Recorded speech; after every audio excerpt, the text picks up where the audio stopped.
अस्सलाम वालेकुम friends, welcome to card shot. आज हमने करना है जी पेज 502 का लेसन नंबर 38 जो कि है modern trends in psychological treatment.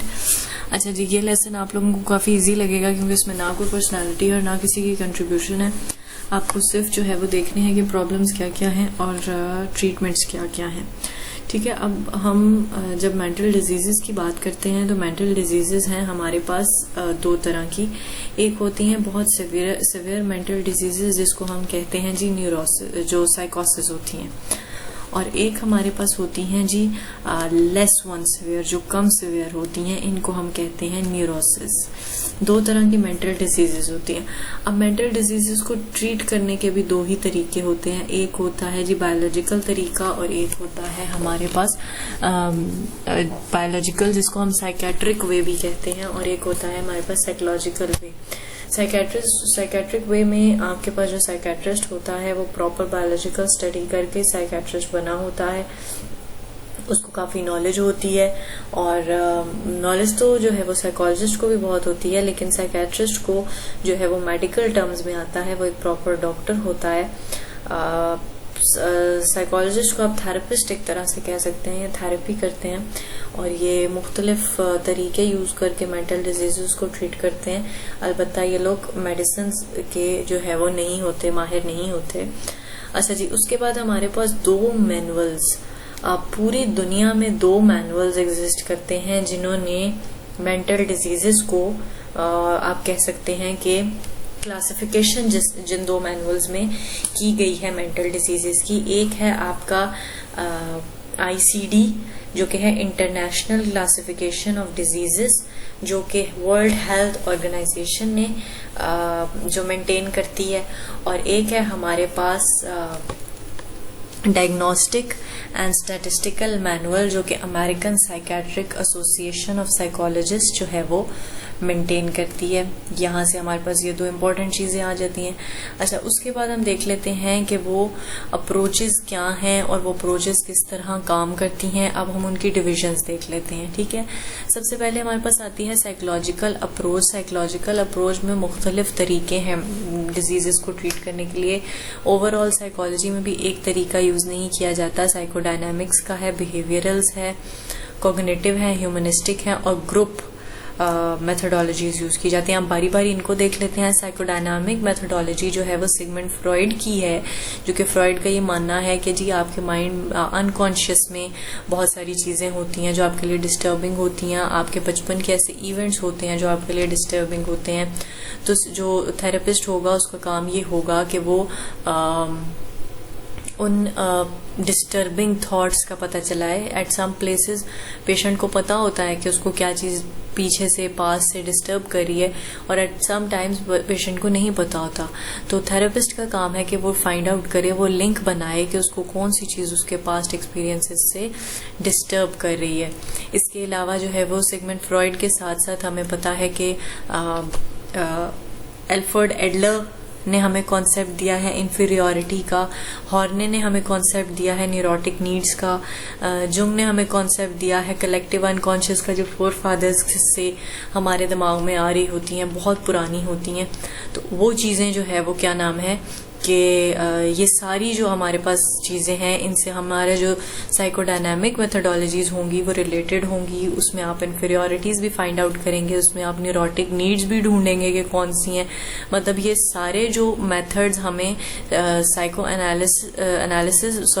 साइकोडायनामिक्स में पता चले हैं वो हम जो है वो यूज़ करेंगे अपनी हम कह सकते हैं कि थेरेपी में या ट्रीटमेंट में, वो हम सारे यूज़ कर सकते हैं। उसके बाद हमारे पास आती है बिहेवियरल अप्रोच। बिहेवियरल अप्रोच है हमारे पास पैवेलॉन वाली अप्रोच जो कि है कंडीशनिंग की अप्रोच।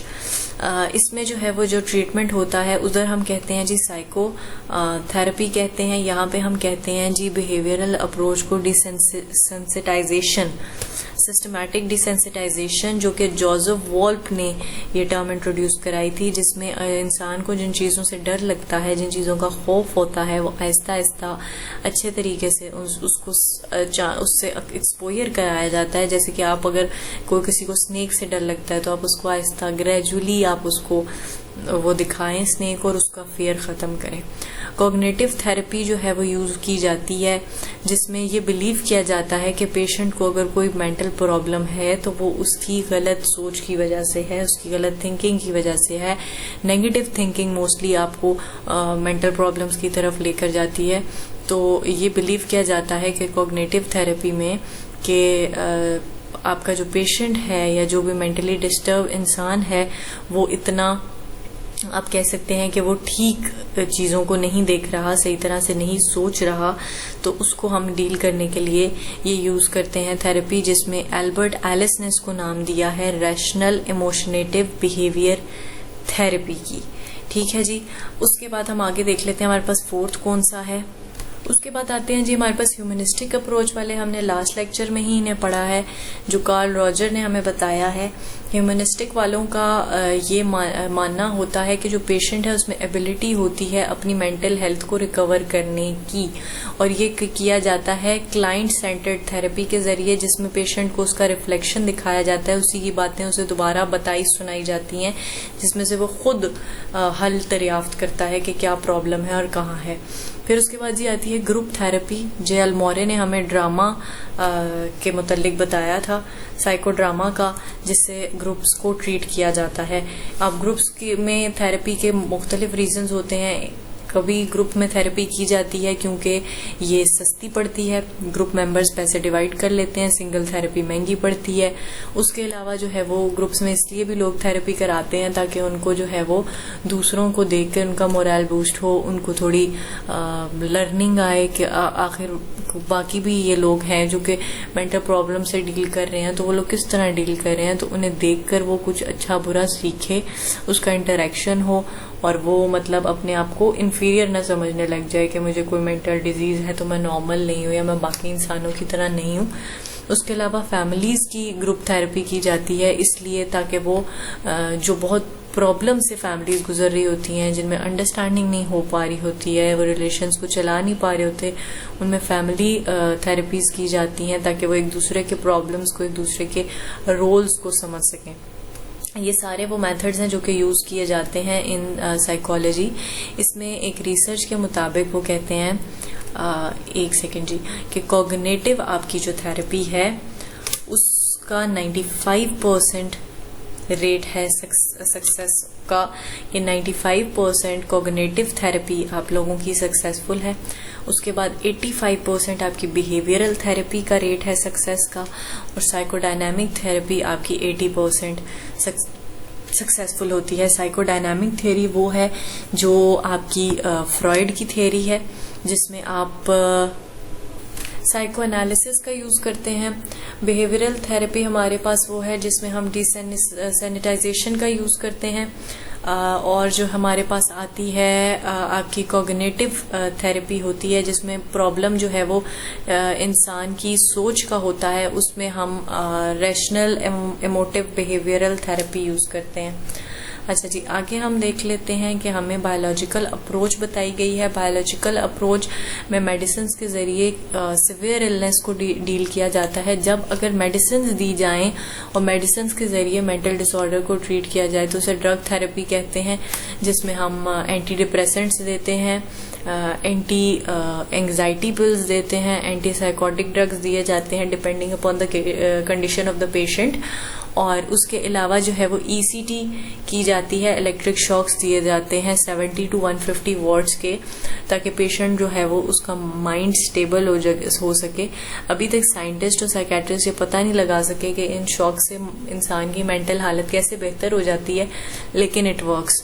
उसके बाद आती है साइको सर्जरी, जो कि सबसे मुश्किल वाली होती है, जिसमें इंसान के ब्रेन के पार्ट्स, क्योंकि डॉक्टर्स होते हैं ब्रेन के पार्ट्स को पूरी तरह स्टडी किया होता है, तो उन्हें पता होता है कि कौन सा ब्रेन का पार्ट क्या प्रॉब्लम कॉज कर रहा है, तो उस प्रॉब्लम वाले पार्ट को रिमूव कर दिया जाता है। तो ये वो बेसिक मेथड्स हैं जो कि यूज किए जाते हैं। और यहाँ तक हमारा लेक्चर खत्म होता है जी। मिलेंगे नेक्स्ट लेक्चर के साथ। टिल देन टेक केयर, अल्लाह हाफिज।